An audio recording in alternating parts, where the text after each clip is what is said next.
સુરત શહેરની crime branch પોલીસે દેશી હાથ બનાવટની પિસ્તોલ નંગ 1 સાથે રાંદેર વિસ્તારમાંથી એક ઇસમને ઝડપીને કાયદેસરની કાર્યવાહી કરી।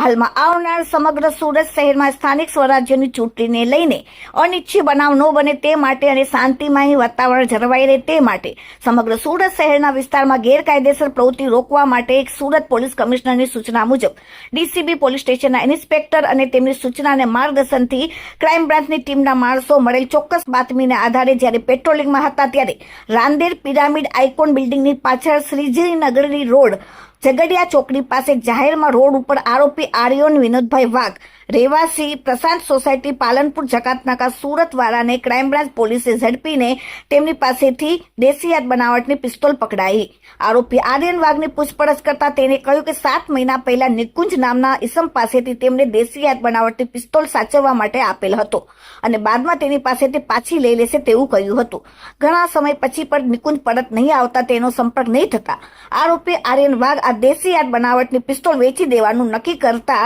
તે માટે તે ફરતો હતો, પરંતુ સ્થાનિક સ્વરાજ્યની સામાન્ય ચૂંટણી 2026 દરમિયાન ગેરકાયદેસર હથિયારની હેરાફેરી રોકવામાં સુરત શહેર ક્રાઇમ બ્રાન્ચને મોટી સફળતા મળી।